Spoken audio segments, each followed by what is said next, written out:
In this last part of section 1.6, we're going to look at equations that involve radical expressions.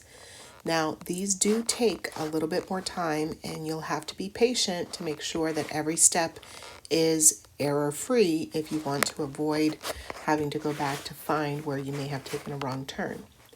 Let's start with the simplest type of radical equation that we see here in example 1.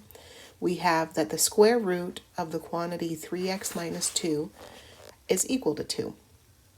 We can try to liberate the quantity from underneath that square root symbol by squaring both sides.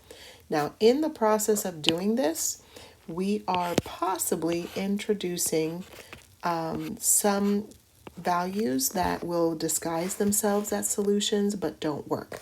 So it's really important that anytime you choose to square the two sides of an equation that you check to make sure that what you think is a solution actually is truly a solution.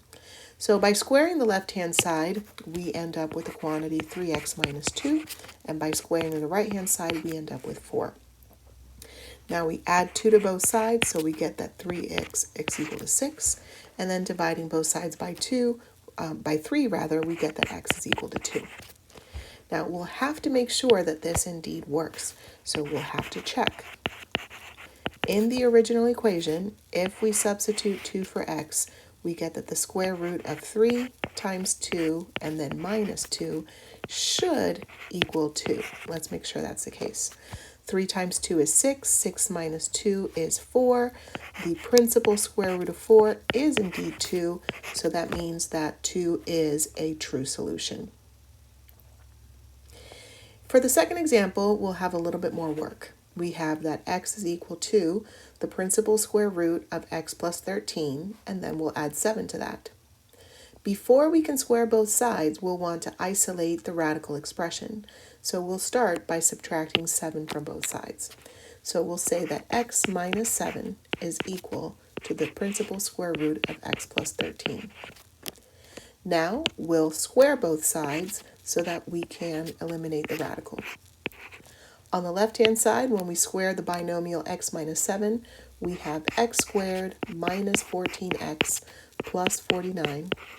And on the right-hand side, squaring the square root, those are inverse operations, so we end up with just x plus 13.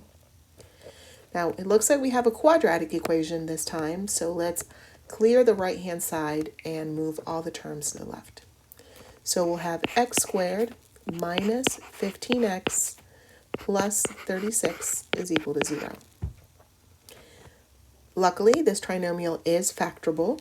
Two numbers that add up, that multiply to 36, but that add up to negative 15 are negative 12 and negative 3. So the left-hand side factors as x minus 12 multiplied by x minus 3. Using the zero product rule, we'll find that either x minus 12 is equal to 0 or that x minus 3 is equal to 0.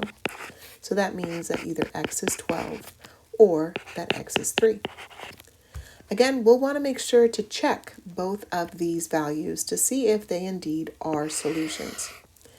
When we check the value 12, we have that 12 perhaps is equal to the square root of 12 plus 13 and then add 7. So is 12 equal to the square root of 25 and then plus add 7?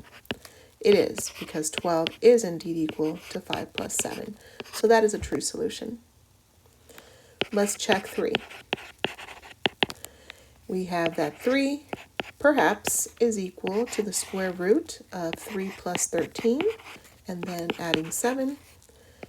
Let's see, is 3 equal to the square root of 16 and then add 7? Oh, I think we're in trouble. 3 is not equal to 4 plus 7.